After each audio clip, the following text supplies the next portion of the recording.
암 걸린 며느리가 만든 걸 왜 먹어? 생일날부터 재수 떨어져서 와. 아파트 로비에서 들려온 시어머니의 목소리였습니다. 제가 정성껏 만든 미역국과 잡채 이야기를 하고 계셨어요. 그래서 그냥 다 버렸어. 손도 안 댔지지. 가슴이 무너져 내렸습니다. 항암 치료로 토하면서도 2시간 동안 애써 만든 음식을 그냥 버리셨다고요. 요즘 그런 거 조심해야 한다잖아. 특히 암 같은 건 더 그렇고. 상대방이 맞장구를 치는 소리까지 들려왔어요. 벽에 기대서야 겨우 서 있을 수 있었습니다. 그런데 며칠 후 더 큰 충격이 기다리고 있었어요. 아픈 티를 너무 내면 안 되지. 보는 사람 기운 떨어진다. 식탁에 앉아 쉬고 있던 저에게 던진 어머님의 말씀이었습니다. 암과 싸우는 며느리에게 하실 말씀이었을까요? 그들은 몰랐습니다. 이 모든 말들이 저에게 어떤 상처를 주는지, 그리고 이것이 어떤 결말을 부를지를 말이에요. 오늘은 항암 중인 며느리와 시어머니의 갈등에 관한 이야기를 들려드릴 건데요.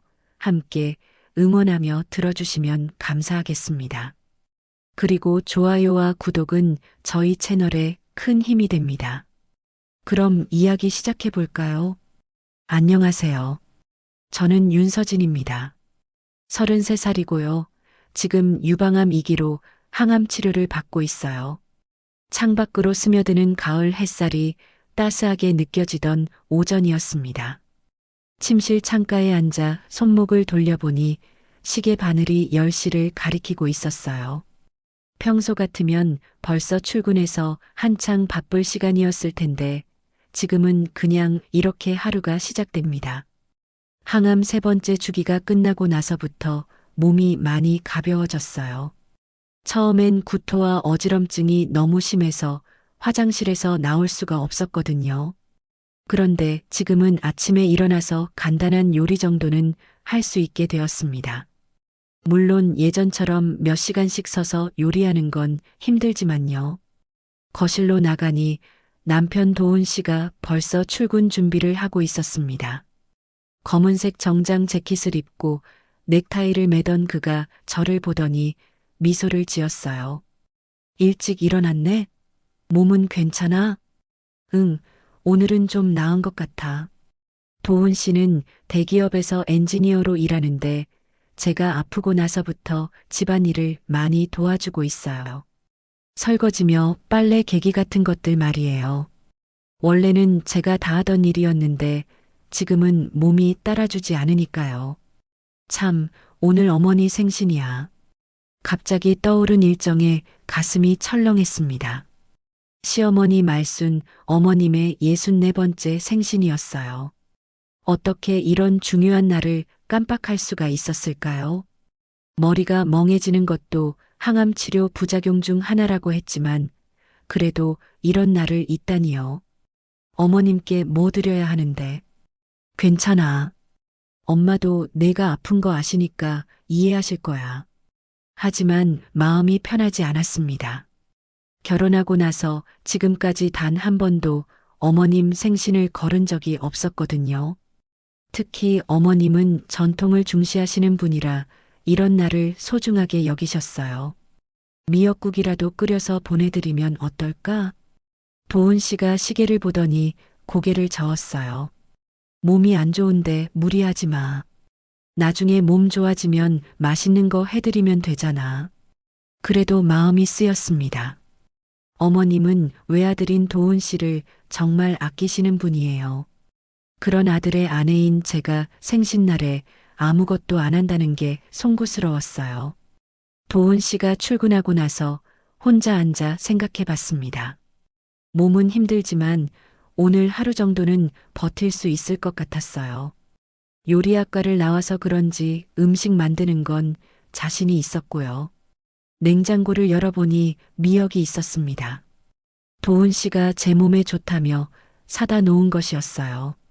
소고기도 조금 있었고 당근과 양파도 충분했습니다. 미역국과 잡채 정도는 만들 수 있겠다 싶었어요.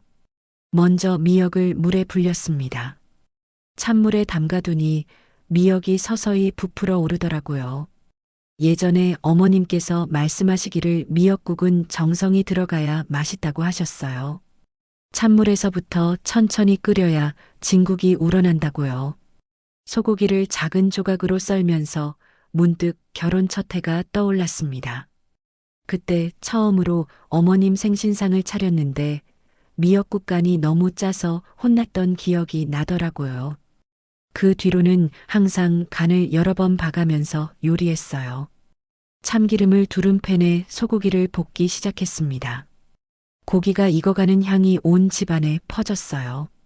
그러다가 갑자기 어지럼증이 몰려왔습니다. 벽에 손을 짚고 잠시 쉬었어요. 몸이 아직 완전히 회복되지 않았다는 걸 새삼 느꼈습니다. 그래도 포기할 수 없었어요. 불린 미역을 넣고 물을 부어가며 끓이기 시작했습니다. 국물이 뽀얗게 우러나올 때까지 기다리는 동안 잡채 준비를 했어요. 당근을 채 썰고 양파를 자르는데 손에 힘이 제대로 들어가지 않더라고요. 칼질이 예전만큼 깔끔하지 않았어요. 그래도 최대한 정성스럽게 준비했습니다. 어머님께서 좋아하시는 맛으로 만들어야 했으니까요. 당면을 삶아서 찬물에 헹구고 각종 채소들을 볶아가며 조물조물 무쳤습니다. 간장과 설탕, 참기름의 비율을 맞추는 게 중요했어요. 어머님 입맛에 맞게 조금 달달하게 만들었습니다. 2시간 정도 걸려서 겨우 완성했어요. 미역국은 진한 국물이 우러났고 잡채도 윤기가 자르르 흘렀습니다. 맛을 보니 나쁘지 않았어요. 예전만큼은 아니어도 정성은 충분히 들어간 것 같았습니다. 용기에 정갈하게 담아서 봉지에 넣었어요. 그리고 작은 메모지에 글을 적었습니다. 어머님 생신을 진심으로 축하드립니다. 몸이 좋지 않아 직접 찾아뵙지 못해 죄송해요. 정성껏 만들었으니 맛있게 드세요. 글씨가 예전만큼 또박또박하지 않았지만 마음만큼은 진심이었어요. 도훈 씨에게 전화를 걸었습니다. 여보, 어머님 생신 음식 만들었어. 퇴근길에 들고 가면 안 될까? 뭐, 몸도 안 좋은데 언제 만들었어? 아침에 일어나서 조금씩 준비했어. 그냥 보내드리고 싶었거든. 전화 너머로 도훈 씨의 한숨 소리가 들렸어요. 정말 고집이 세다니까. 괜찮아? 많이 힘들었지? 괜찮아. 다만 직접 못 가는 게 좀 미안해서. 알겠어. 퇴근하면서 가져갈게. 고생했어. 전화를 끊고 나니 몸이 축 늘어졌습니다. 소파에 앉아 만들어 놓은 음식을 바라보니 뿌듯했어요. 비록 예전만큼 완벽하지는 않았지만 제가 할 수 있는 최선이었습니다. 저녁 무렵 도훈 씨가 돌아왔어요. 음식을 들고 어머님께 가신다고 하시더라고요. 저는 집에서 기다리기로 했습니다. 몸이 너무 피곤해서 나갈 엄두가 나지 않았거든요. 어머님께 안부 전해드리고 몸이 좋아지면 꼭 찾아뵙겠다고 말씀드려줘. 응, 알겠어. 도훈 씨가 나가고 나서 혼자 남은 집안이 조용했습니다. 창밖으로 해가 지고 있었어요. 하루 종일 음식을 만든다고 정신없이 보냈는데 이제야 좀 여유가 생겼습니다. 과연 어머님께서 제 마음을 알아주실까요? 아픈 며느리가 만든 음식이라도 기꺼이 받아주실까요? 문득 불안한 마음이 들었습니다. 도훈 씨가 집을 나선 지 1시간쯤 지났을 때였습니다. 저는 소파에 누워 텔레비전을 보고 있었어요. 몸이 여전히 무거웠지만 마음만큼은 한결 가벼웠습니다. 어머님께 정성스럽게 만든 음식을 보내드렸다는 생각에 뿌듯했거든요. 휴대폰이 진동했습니다. 도훈 씨에게서 온 메시지였어요. 엄마한테 잘 전달했어. 집에 가고 있으니까 푹 쉬고 있어. 짧은 메시지였지만 안심이 되었습니다. 어머님께서 잘 받으셨구나 싶었어요. 그런데 왜 굳이 문자로 보낸 걸까요? 평소 같으면 전화로 어머님 반응이나 안부를 전해주곤 했는데 말이에요. 조금 이상하다 싶었지만 크게 신경 쓰지 않았습니다. 어쩌면 회사 일이 바빠서 급하게 보낸 건지도 모르잖아요. 9시쯤 현관문이 열리는 소리가 들렸습니다. 도훈 씨가 돌아온 모양이었어요. 평소보다 조금 늦은 시간이었습니다. 어서 와. 고생했어. 인사를 건넸는데 대답이 없더라고요. 거실로 들어오는 도훈 씨의 표정이 어딘가 어두워 보였습니다. 넥타이를 풀면서 소파 맞은편에 앉더니 한동안 말이 없었어요. 어머님께서 뭐라고 하시던? 조심스럽게 물어봤습니다. 그런데 도훈 씨가 고개를 살짝 돌리면서 애매하게 웃었어요. 그 웃음이 왠지 자연스럽지 않았습니다. 응, 잘 받으셨어. 정말 맛있다고 하시던? 그냥 고마워하셨어. 짧은 대답이었어요. 평소 어머님 댁에 다녀오면 이런저런 이야기를 들려주곤 했는데 오늘은 유난히 말수가 적었습니다. 뭔가 숨기고 있는 것 같은 느낌이 들었어요. 혹시 무슨 일 있었어? 아니야. 별일 없었어. 도훈 씨가 자리에서 일어나 침실로 들어갔습니다. 샤워를 하러 간 모양이었어요. 그런데 뒷모습이 어딘가 무거워 보였습니다. 10시가 넘어서 도훈 씨가 샤워를 마치고 나왔어요. 거실에서 늦은 뉴스를 보고 있던 저에게 다가와 앉았습니다. 서진아. 응? 내일 병원 가는 거지? 응, 정기 검진 받아야 해. 갑자기 병원 이야기를 꺼내는 게 이상했어요. 평소에도 제 치료 일정은 잘 알고 있었는데 굳이 확인할 필요가 있을까 싶었거든요. 혼자 갈 수 있겠어? 괜찮아. 택시 타고 가면 되니까. 도훈 씨가 제 손을 잡았습니다. 손바닥이 차가웠어요. 고생 많이 했어. 오늘, 뭘, 음식 만드는 건 당연한 거잖아. 앞으로는 무리하지 마.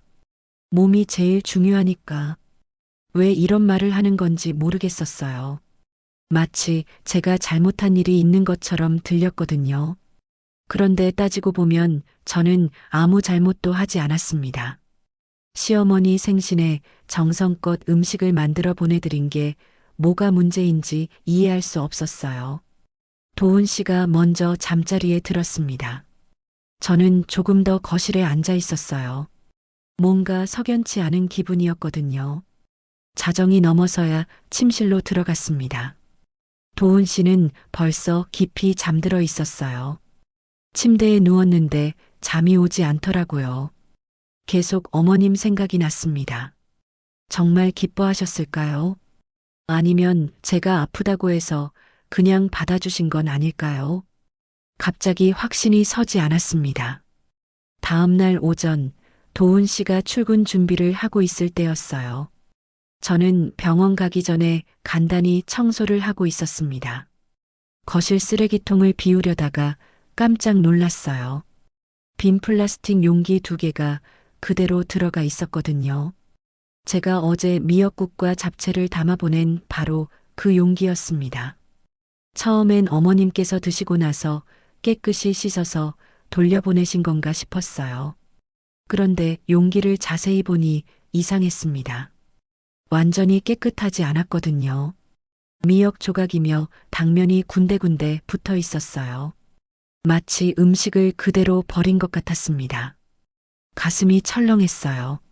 설마 그럴 리는 없겠지만 혹시 어머님께서 제가 만든 음식을 드시지 않고 버리신 건 아닐까 하는 생각이 들었거든요. 여보, 도훈 씨를 불렀습니다. 넥타이를 매던 그가 거실로 나왔어요. 이게 뭐야? 쓰레기통 안에 용기를 보여줬습니다. 도훈 씨의 얼굴이 순간 굳어지더라고요. 그게 어머님께서 안 드신 거야? 왜 이게 여기 있어? 도훈 씨가 한동안 말을 못했습니다. 눈동자가 이리저리 흔들리는 게 보였어요. 뭔가 숨기고 있다는 게 분명했습니다. 말해봐. 어머님께서 뭐라고 하신 거야? 서진아, 너무 민감하게 받아들이지 마. 민감하게? 이게 민감한 문제야? 내가 정성껏 만든 음식을 그냥 버린 거 아니야? 목소리가 커졌습니다. 억울한 마음이 복받쳤어요. 도훈 씨가 깊은 숨을 내쉬더니 소파에 앉았습니다. 엄마가 아픈 사람이 만든 음식은 먹기 힘들다고 하셨어. 뭐라고? 귀를 의심했습니다. 아픈 사람이 만든 음식이라고요? 그러니까 내가 항암 치료를 받고 있잖아. 그래서 뭐? 내가 만진 음식은 더럽다는 뜻이야? 그런 게 아니라 어르신들이 그런 생각을 갖고 계시는 경우가 있어. 미신 같은 거라고 생각하면 돼. 미신이라고요. 제가 병들었다고 해서 제 손을 탄 음식을 못 드시겠다는 게 미신이라는 말인가요? 정확히 뭐라고 하셨는지 말해봐. 도훈 씨가 고개를 숙였습니다. 재수 없다고 하셨어. 재수 없다. 그 말이 가슴에 박혔습니다. 제가 정성껏 만든 음식이 재수 없다고요. 아픈 며느리가 만든 음식이 재수 없다고 하시면서 그대로 버리신 거였어요. 다리에 힘이 풀려 주저앉고 싶었습니다. 어제 2시간 동안 비틀비틀하면서도 정성껏 만들었던 시간이 떠올랐어요. 어머님께 드리고 싶은 마음으로 온몸이 아픈데도 참고 견뎠던 기억이 생생했습니다. 그런데 재수 없다고 하시면서 쓰레기통에 버리셨다고요. 서진아, 엄마 마음을 이해해줘. 아직 어르신들은 그런 편견이. 편견? 이게 편견으로 끝날 문제야? 엄마도 나중에 후회하실 거야. 지금은 그냥 넘어가자. 넘어가라고요. 이런 일을 그냥 넘어가라는 말인가요? 저는 암 환자가 맞습니다. 지금 항암 치료를 받고 있고 면역력이 떨어져 있는 것도 사실이에요. 하지만 제가 만든 음식이 더럽거나 재수 없는 건 아니잖아요. 여보는 어떻게 생각해? 나한테서 옮을까봐 무서워? 무슨 소리야? 그럴 리가 있겠어. 그럼 왜 어머님 편을 들어? 편을 든다기보다는 도훈 씨가 시계를 보더니 일어났습니다. 회사 늦겠어. 나중에 얘기하자. 그러고는 현관으로 향했어요. 저는 그 뒷모습을 바라보며 허탈했습니다. 이런 상황에서도 회사가 중요한 건가요? 문이 닫히는 소리와 함께 집안이 조용해졌습니다. 저는 다시 쓰레기통 옆에 앉았어요. 어제까지만 해도 뿌듯하게 생각했던 용기들이 이제는 초라해 보였습니다. 재수 없다는 말이 계속 맴돌았어요. 제가 아픈 게 잘못인가요? 제가 원해서 이 병에 걸린 건 아니잖아요. 그런데 왜 제가 만든 음식까지 재수 없다고 하시는 건지 모르겠었습니다. 병원에 갈 시간이 다가왔지만 발걸음이 떨어지지 않았어요. 이런 기분으로 검진을 받으러 가고 싶지 않았거든요. 그런데 문득 이런 생각이 들었습니다. 이게 단순히 어머님 개인의 문제일까요? 아니면 저희 부부관계에 더 깊은 문제가 있는 건 아닐까요? 도훈 씨가 어머님을 두둔하는 모습을 보면서 뭔가 섬뜩한 기분이 들었어요. 마치 저 혼자 외톨이가 된 것 같았습니다. 병원에서 돌아온 길이었습니다. 다행히 검사 결과는 양호했어요. 항암 치료가 계획대로 진행되고 있다는 말을 들었습니다. 하지만 마음은 여전히 무거웠어요. 어제 있었던 일 때문이었죠.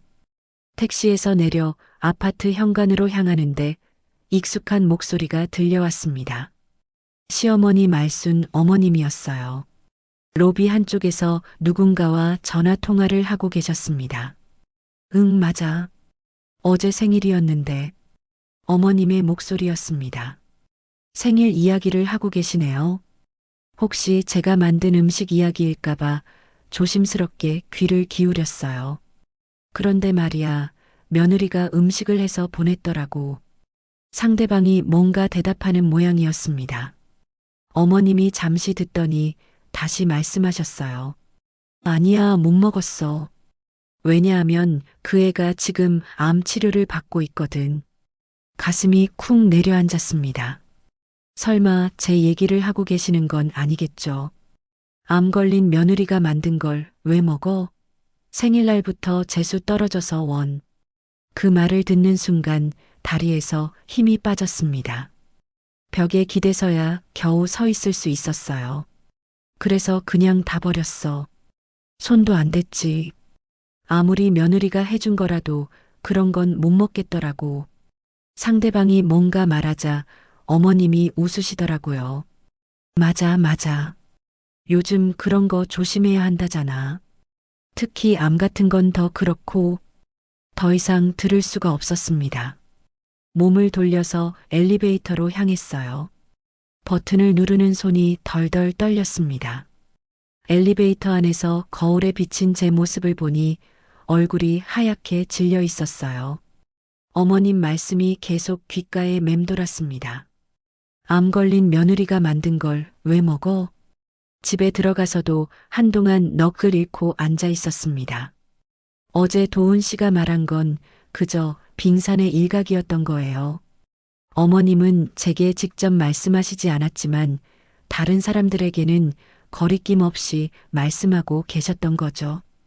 더 충격적인 건 어머님께서 제 병을 마치 전염병처럼 여기고 계신다는 사실이었어요.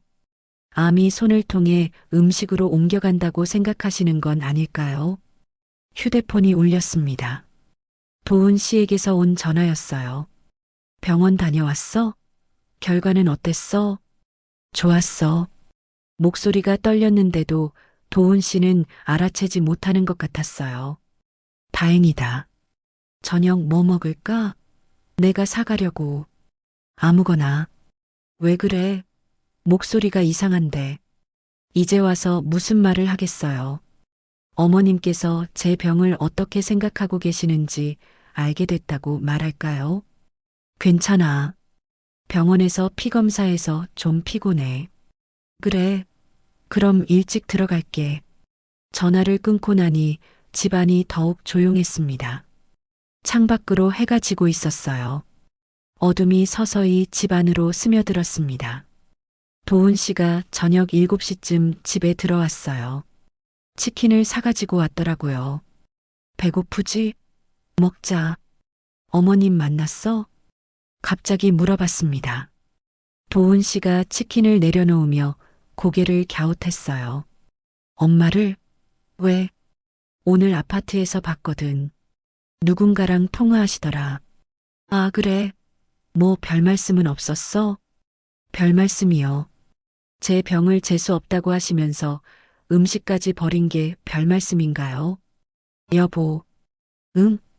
어머님이 나에 대해서 어떻게 생각하고 계신지 알아? 도훈 씨의 표정이 조금 굳어졌습니다. 왜 갑자기 그런 말을? 그냥 궁금해서. 뭐? 좋게 생각하고 계시지.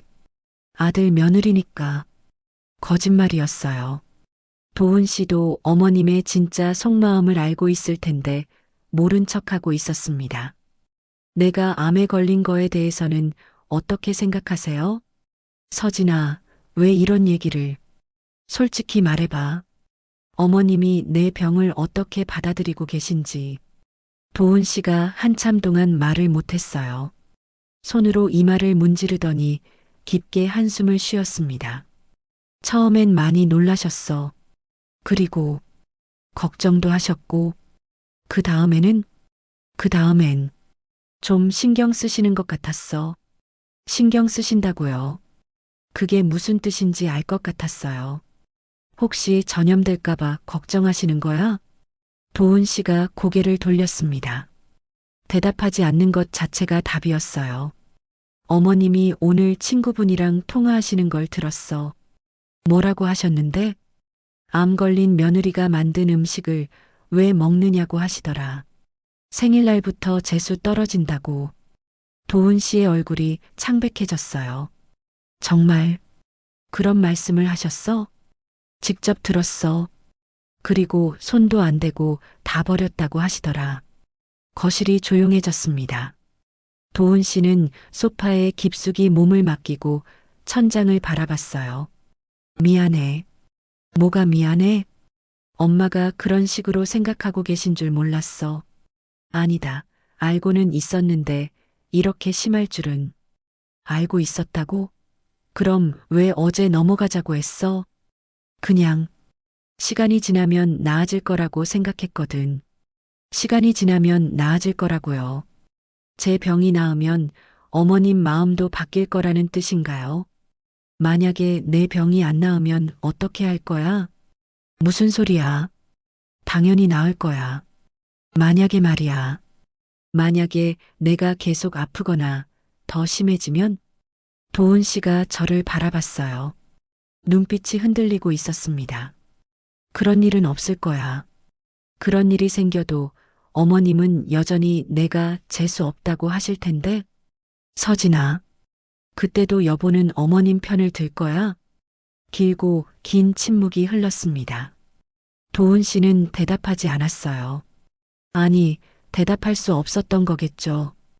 그 침묵 속에서 저는 깨달았습니다. 제가 이 집에서 얼마나 외로운 존재인지를 말이에요.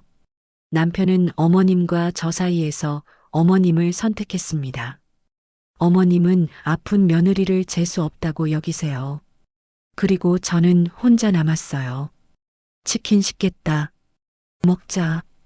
도은 씨가 어색하게 말했지만 저는 식욕이 없었어요.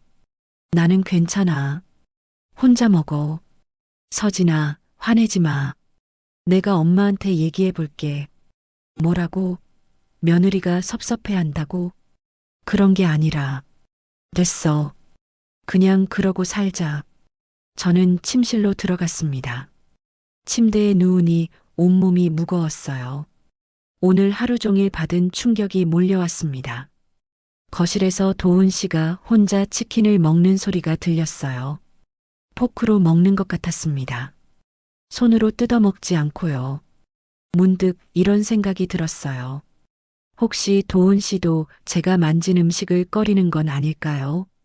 어머님 말씀을 듣고 나서 신경 쓰이기 시작한 건 아닐까요? 휴대폰 화면을 보니 밤 9시였습니다. 하루가 이렇게 길게 느껴진 적이 없었어요. 이제 정말 혼자라는 생각이 들었습니다. 가장 가까운 사람들조차 제 병 때문에 저를 멀리하고 있었어요.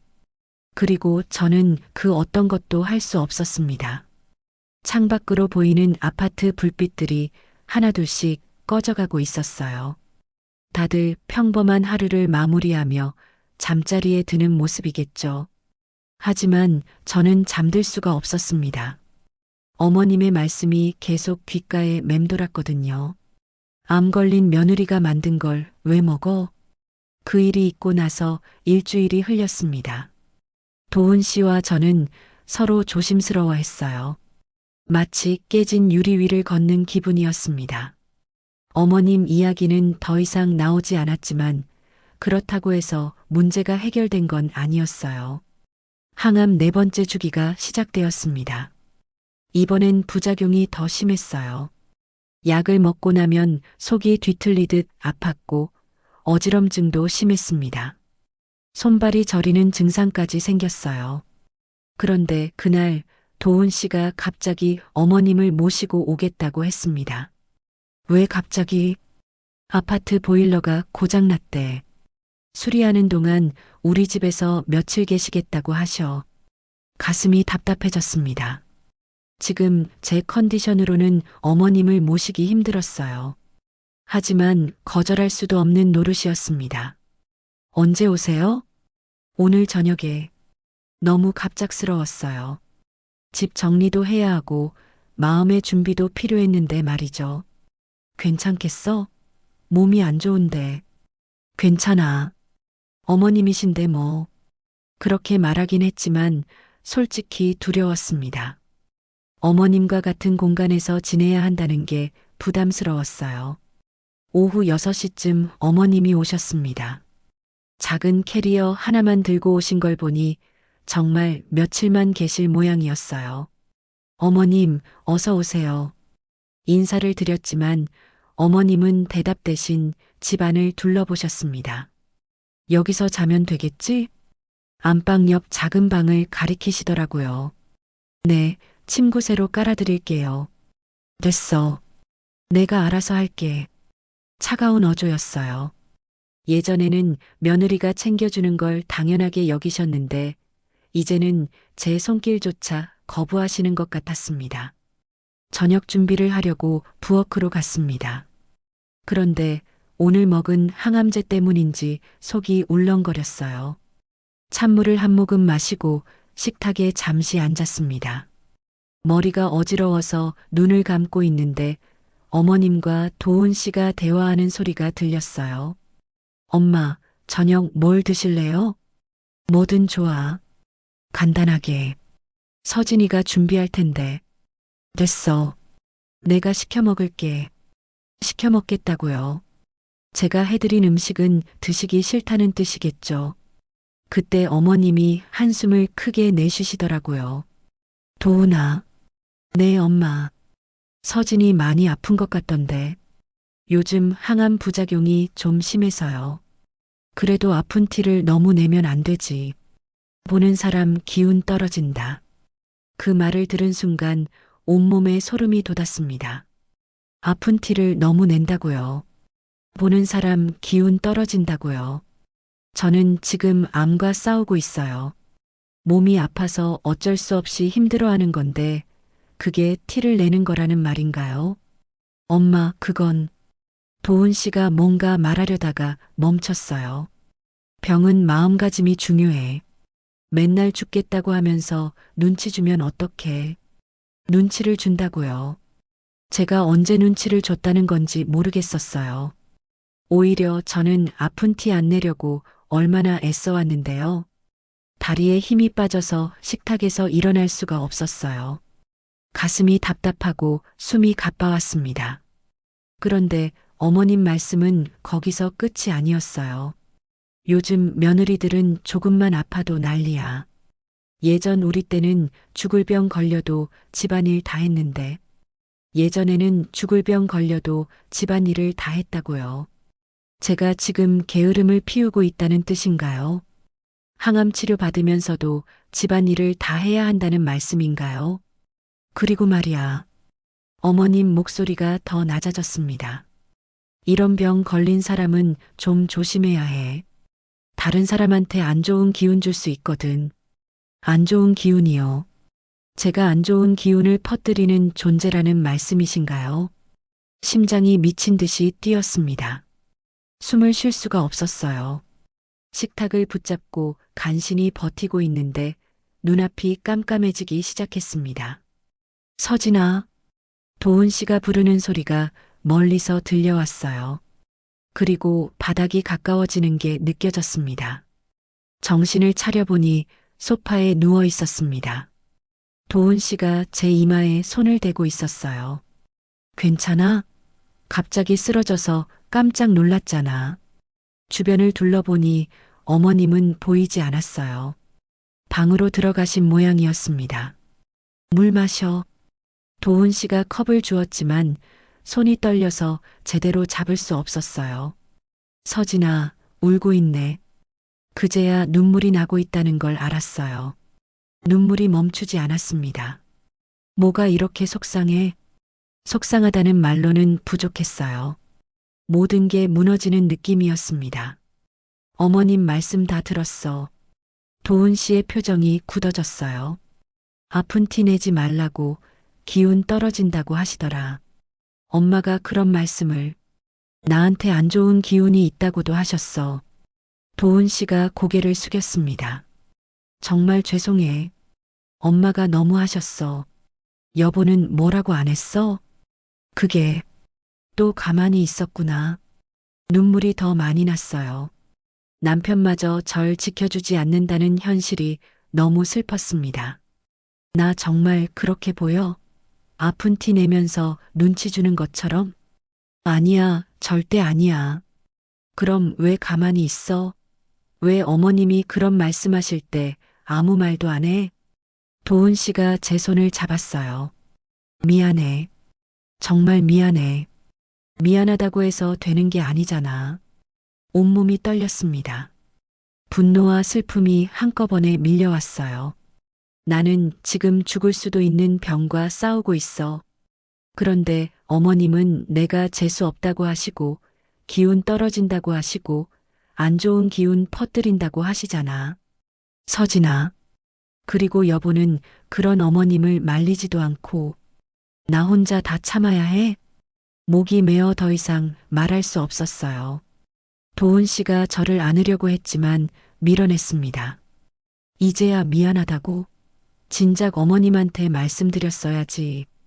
지금이라도. 됐어. 이미 다 늦었어. 정말 그랬어요. 이미 모든 게 무너진 다음이었습니다. 어머님은 절 어떻게 생각하고 계시는지 다 드러났고 남편은 제 편이 아니라는 것도 확인했어요. 서진아, 제발. 도훈 씨의 목소리도 떨리고 있었어요. 그제야 심각성을 깨달은 모양이었습니다. 저는 더 이상 말하고 싶지 않았어요. 침실로 들어가서 문을 닫았습니다. 침대에 누워 천장을 바라보니 모든 게 선명해졌어요. 저는 이 집에서 환영받지 못하는 존재였습니다.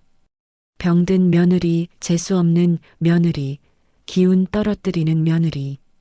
그런 제가 여기서 무엇을 할 수 있겠어요? 어떻게 살아가야 할까요?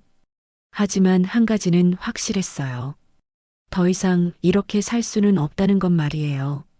창밖으로 별들이 보였습니다. 까만 밤하늘에 박힌 작은 불빛들이 반짝이고 있었어요. 그 별빛을 보면서 마음속에 하나의 결심이 서기 시작했습니다. 잠이 오지 않았습니다. 침대에 누워 천장을 바라보면서 오늘 있었던 일들이 계속 떠올랐어요. 어머님의 차가운 말씀들, 도훈 씨의 침묵, 그리고 제가 느꼈던 절망감까지. 그런데 문득 몇 개월 전 일이 생각났습니다. 항암 치료를 처음 시작했던 그날 말이에요. 병원에서 첫 번째 항암제를 맞고 집에 돌아왔을 때였습니다. 온몸이 아프고 토할 것 같았는데도 저는 어머님께 인사를 드려야 한다고 생각했어요. 며느리로서 당연한 예의라고 여겼거든요. 어머님 댁에 찾아갔을 때 어머님께서는 거실 소파에 앉아 계셨습니다. 평소와 다르게 표정이 어두우셨어요.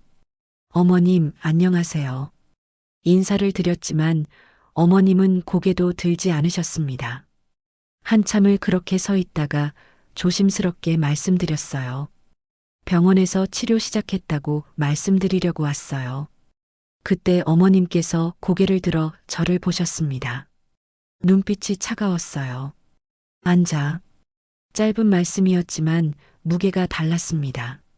소파 끝자리에 조심스럽게 앉았어요. 어머님께서 한참 동안 저를 바라보시더니 입을 여셨습니다. 서진아. 네, 어머님. 여자가 몸을 제대로 관리하지 못해서 이런 병에 걸리는 거야. 가슴이 철렁했습니다. 제가 잘못 들은 건 아닐까 싶었어요. 몸 관리를 못해서 암에 걸렸다는 게 무슨, 스트레스를 너무 받았나? 아니면 음식을 잘못 먹었나? 어머님의 목소리가 점점 날카로워졌어요. 여자라서 조심 못한 거지. 그 말이 가슴에 박혔습니다. 여자라서 조심 못했다고요. 우리 도훈이 앞길 막지 마. 앞길을 막지 말라고요. 제가 어떻게 도훈 씨 앞길을 막는다는 건지 이해할 수 없었어요. 어머님, 그게 무슨, 회사에서 알면 어떻게 생각하겠어? 부인이 암 환자라니. 회사에서요. 도훈 씨가 다니는 회사에서 제 병 때문에 그를 안 좋게 볼까봐 걱정하고 계신 거였어요. 그리고 나중에 아이는 어떻게 할 거야? 아이 이야기까지 나왔습니다. 저희는 아직 아이가 없었어요. 결혼한 지 2년이 되었지만 서로 준비가 안 되어서 미루고 있던 참이었거든요. 이런 상황에서 아이를 가질 수 있겠어? 임신도 못하고 낳아도 제대로 키우지 못할 텐데. 제대로 키우지 못한다고요. 항암 치료를 받는다고 해서 아이를 키우지 못할 이유는 없잖아요. 병이 나으면 얼마든지 가능한 일인데 말이에요. 도훈이가 얼마나 아이를 좋아하는데. 그렇죠. 도훈 씨는 아이를 좋아했어요. 가끔 길에서 아이들을 보면 미소를 짓곤 했거든요. 그런 남편에게 아이를 안겨주지 못하는 제가 미안했어요. 지금이라도 늦지 않았으니까 잘 생각해봐. 잘 생각해보라고요. 무엇을 생각해보라는 말씀인지 알 것 같았지만 차마 입에 담을 수는 없었어요. 어머님, 도훈이한테는 말하지 마. 아들 마음만 아프게 하지 말고. 그 말을 듣고 집에 돌아와서 한참을 울었습니다. 화장실에 들어가서 소리 없이 울었어요. 도훈 씨가 들을까봐 걱정이 되어서요.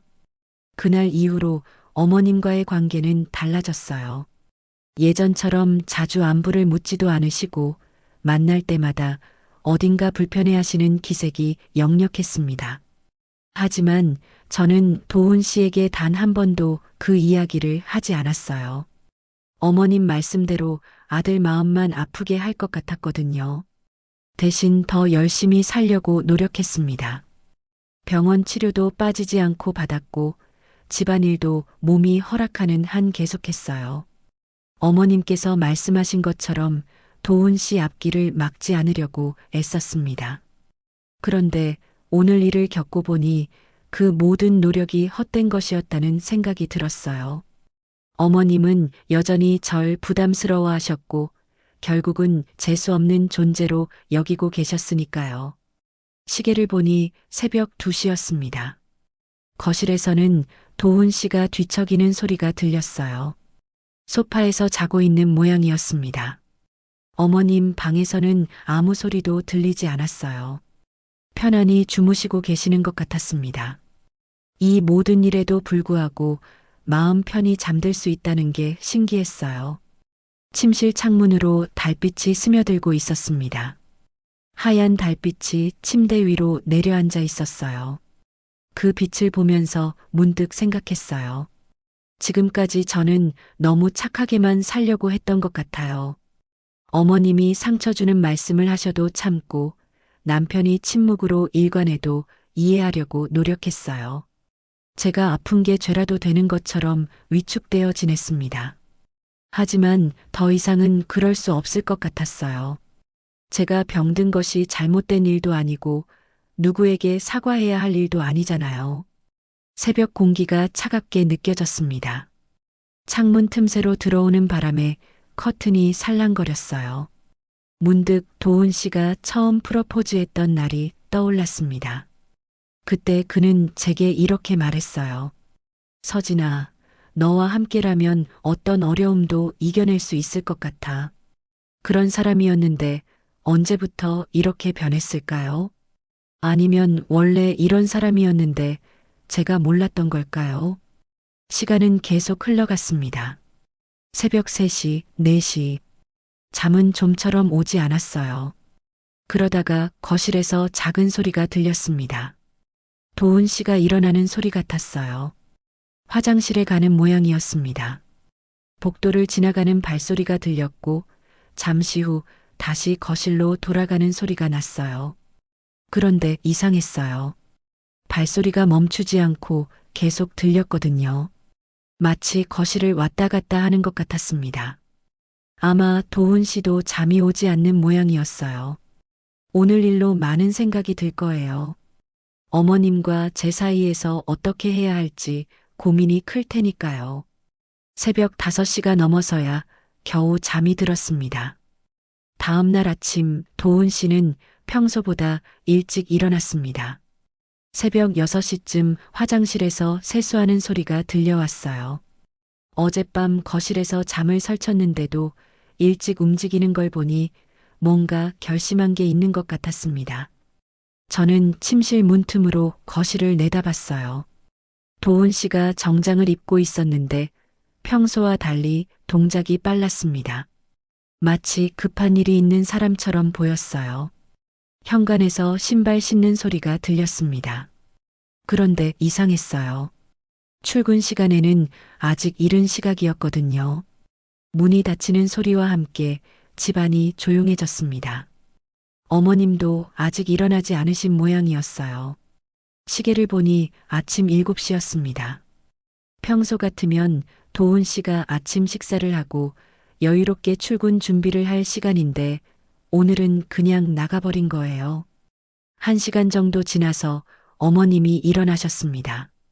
화장실 다녀오시는 소리가 들렸어요. 서진아. 어머님이 저를 부르셨습니다.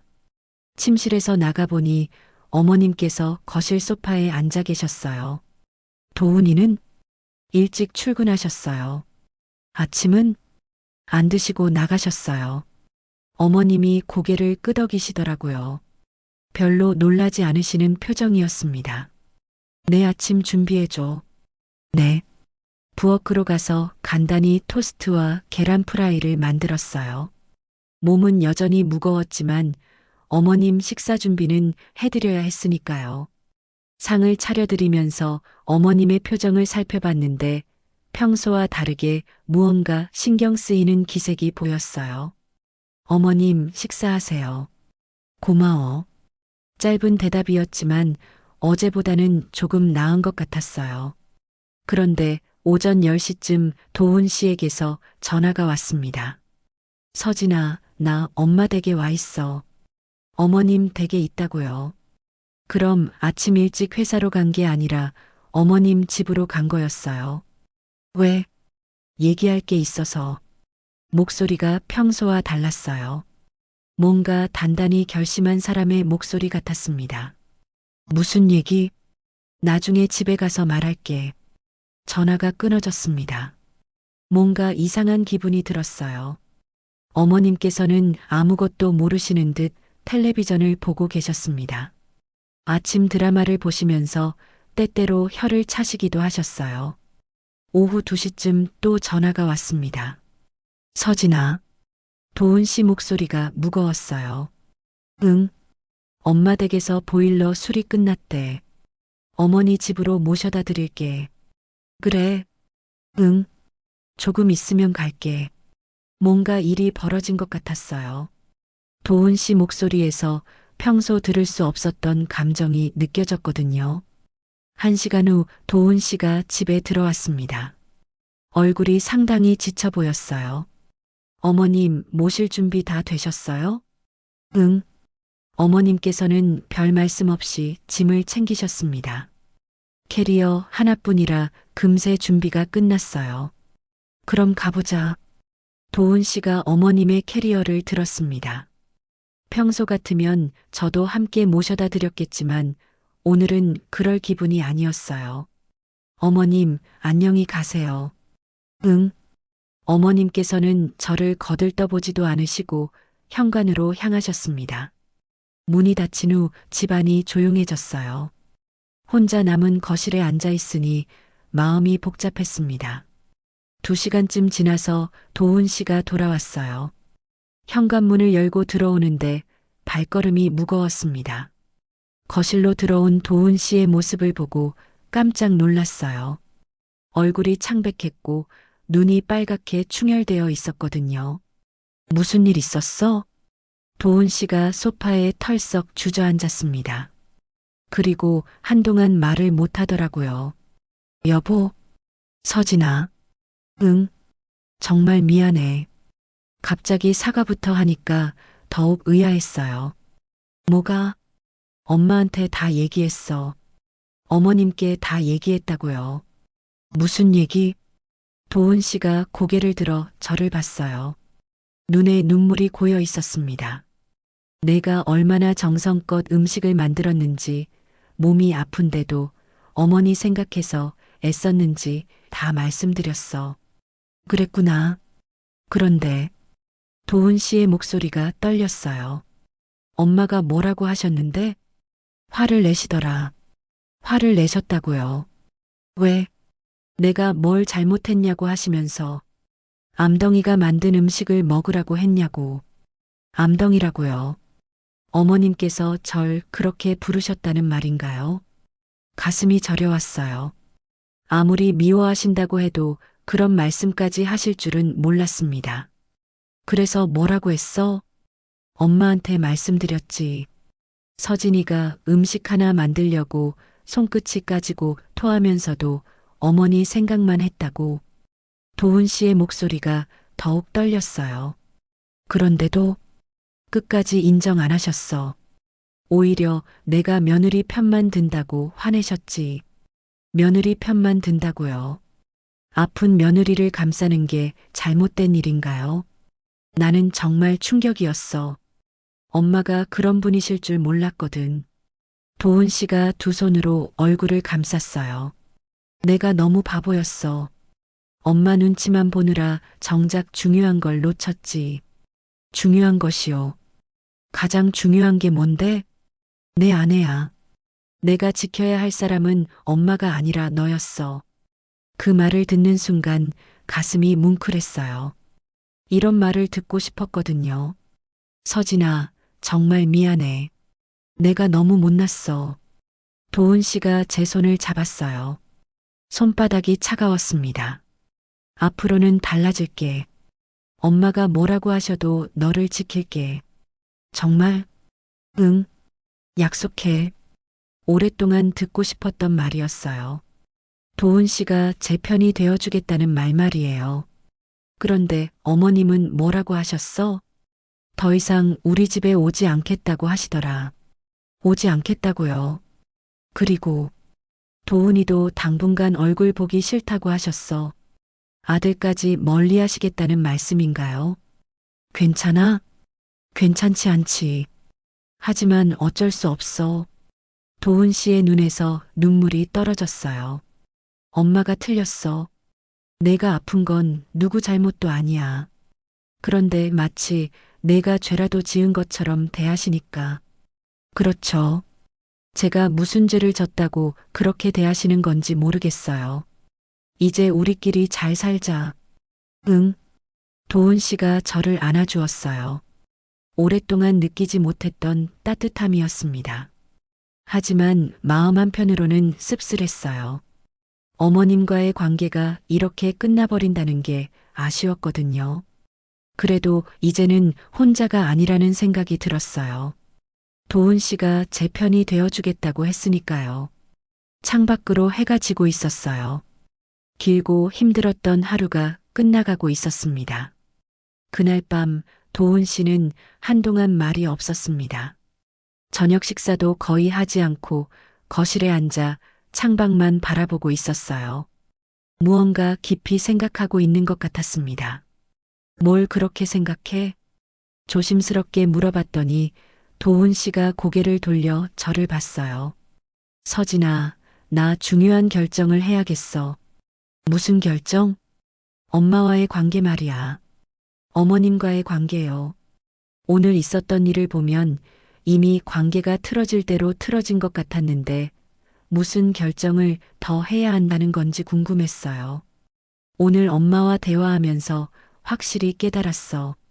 엄마는 절대 마음을 바꾸지 않으실 거야. 그렇겠죠. 어머님의 성격을 보면 한번 정한 마음은 쉽게 바뀌지 않으시니까요. 그래서 더 이상 이런 식으로 갈 수는 없어. 너한테도 미안하고 나 자신한테도 부끄러워. 도훈 씨의 목소리가 단호했어요. 평소에 보기 어려운 표정이었습니다. 내일 다시 엄마 댁에 가볼게.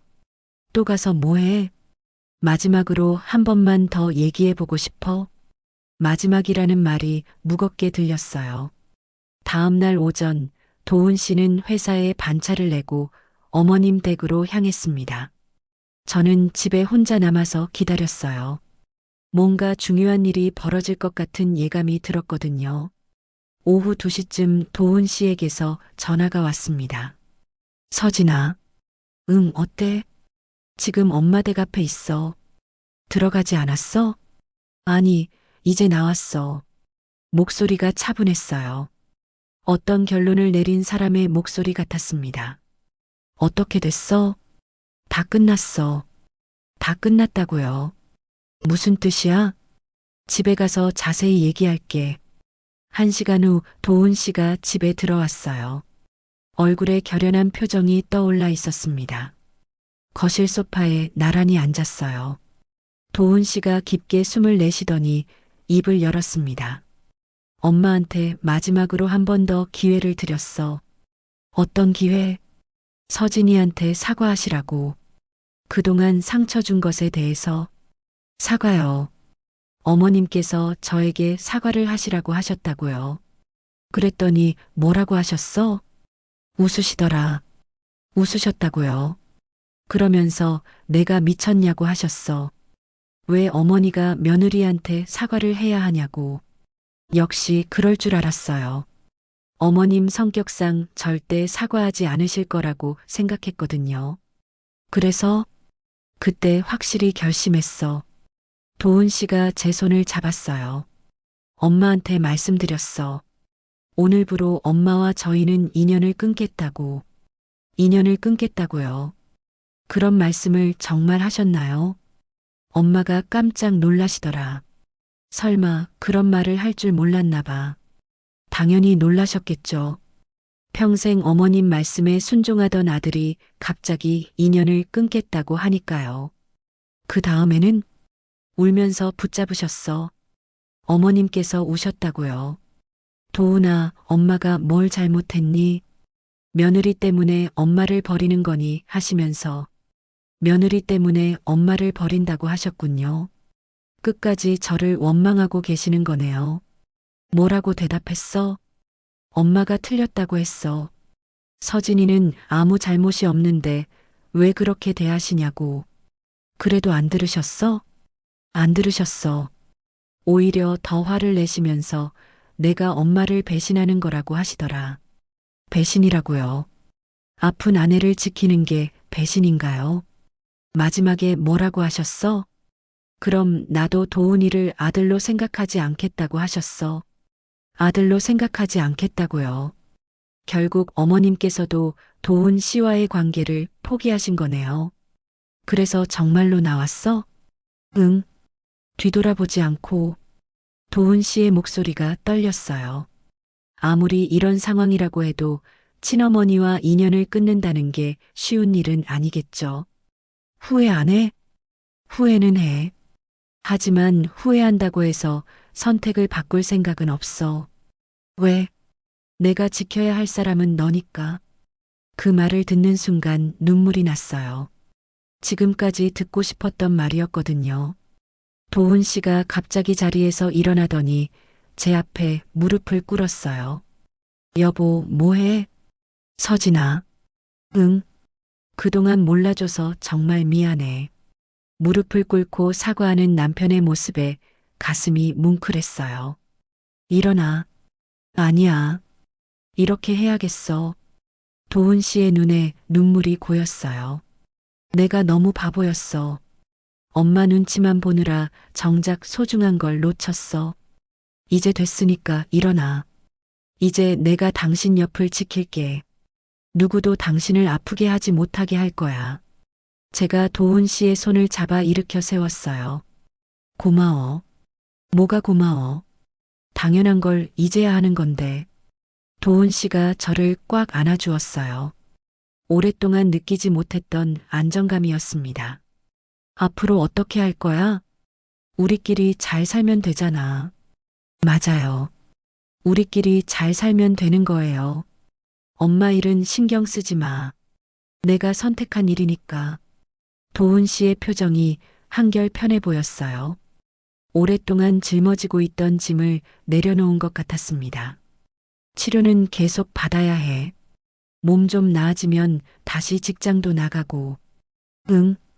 우리 둘이서 새로 시작하는 거야. 새로 시작하는 것. 좋은 말이었어요. 그날 밤 오랜만에 푹 잤습니다.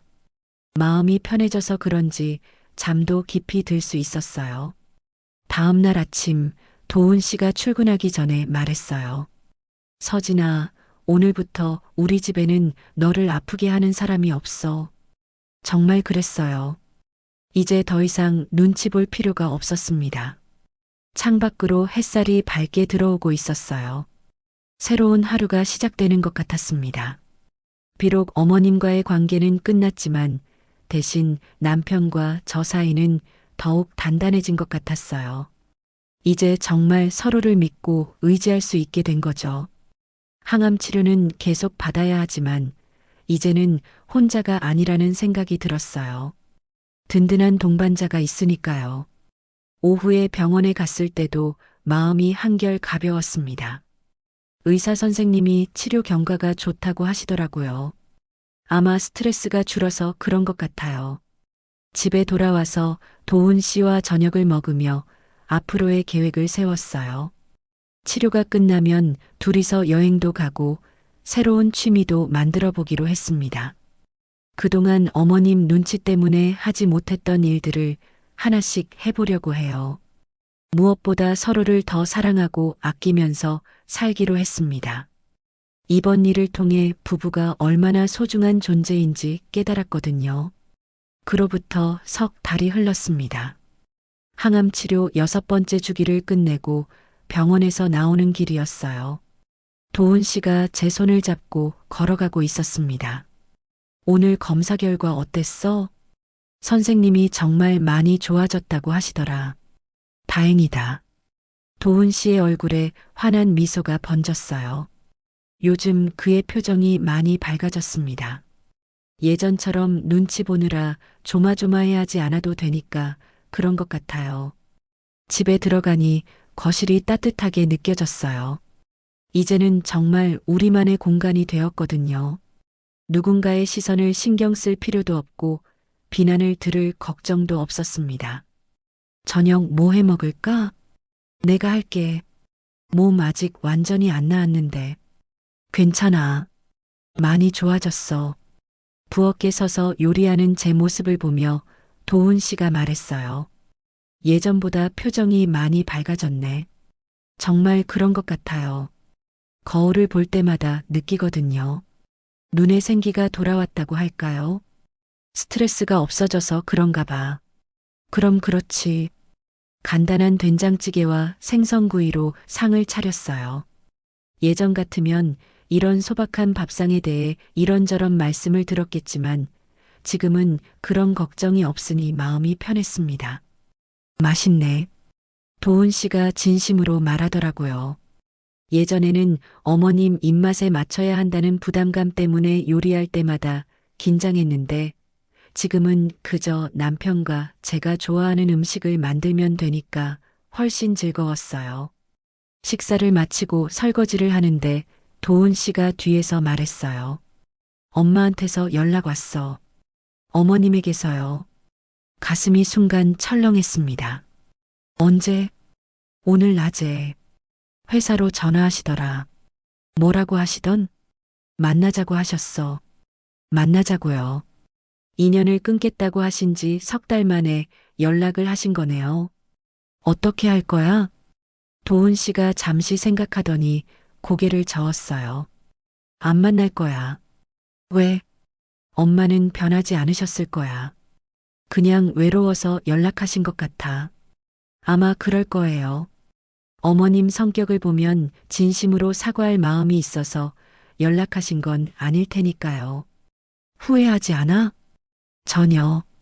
도훈 씨의 목소리가 단호했어요. 우리가 얼마나 평화로워졌는데. 다시 예전으로 돌아갈 생각 없어. 맞아요. 지금처럼 평화로운 일상이 얼마나 소중한지 몰랐거든요. 그날 밤 침대에 누워서 지난 시간들을 생각해 봤습니다. 병을 진단받았을 때의 충격, 어머님의 차가운 시선, 외로웠던 항암 치료 기간. 정말 힘들었어요. 하지만 그 과정에서 진짜 소중한 게 무엇인지 깨닫게 되었습니다. 겉으로 보이는 체면이나 남들의 시선보다는 서로를 진심으로 아끼는 마음이 더 중요하다는 걸 알았어요. 도훈 씨도 많이 변했습니다. 예전에는 어머님과 제 사이에서 어정쩡한 태도를 보였지만 지금은 확실히 제 편이 되어주고 있어요. 그래서 더욱 믿음이 가고 사랑스럽습니다. 서진아, 도훈 씨가 저를 부르더라고요. 응? 고마워. 뭐가? 나를 기다려줬다고요. 저도 도훈 씨가 결국 올바른 선택을 해줄 거라고 믿었어요. 나도 고마워. 날 지켜줘서 서로를 꼭 안아주었어요. 이제는 정말 둘이서 모든 걸 헤쳐나갈 수 있을 것 같았습니다. 며칠 후 병원에서 좋은 소식을 들었어요. 치료가 예상보다 잘 되고 있다고 하시더라고요. 이제 한 달에 한 번씩 검진만 받으면 된다고 하셨습니다. 축하해. 도훈 씨가 환하게 웃으며 말했어요. 이제 정말 새 출발이네. 집에 돌아와서 간단히 축하 파티를 했어요. 케이크는 없었지만 둘이서 맛있는 음식을 해 먹으며 이야기를 나눴습니다. 앞으로 뭐 하고 싶어? 여행 가고 싶어? 어디로? 바다 보이는 곳. 좋아. 다음 주말에 떠나자. 오랜만에 들뜬 마음이었어요. 병 때문에 포기했던 것들을 하나씩 다시 시작할 수 있게 된 거니까요. 창밖으로 석양이 지고 있었습니다. 붉은 노을이 거실 안까지 스며들어 따뜻한 분위기를 만들어내고 있었어요. 문득 이런 생각이 들었어요. 아픔은 제 몸을 무너뜨렸지만 진실은 우리를 다시 세워줬다고 말이에요. 병이 아니었다면 어머님의 진짜 모습도 모른 채 살았을 테고 도훈 씨도 계속 우유부단한 태도를 보였을지도 몰라요. 그런 면에서 보면 이 모든 일이 우연은 아니었던 것 같습니다. 지금 저희는 그 어느 때보다 행복해요. 서로를 진심으로 아끼고 있고 앞으로 함께 걸어갈 길에 대한 확신도 있어요. 물론 완전히 나은 건 아니에요. 정기 검진도 받아야 하고 몸 관리도 계속해야 해요. 하지만 이제는 혼자가 아니라는 게 가장 큰 힘이 됩니다. 도훈 씨와 손을 잡고 저녁 산책을 나갔어요. 아파트 단지 안작은 공원에는 벚꽃이 피기 시작했더라고요. 예쁘다. 응, 정말 예뻐. 봄이 오고 있었어요.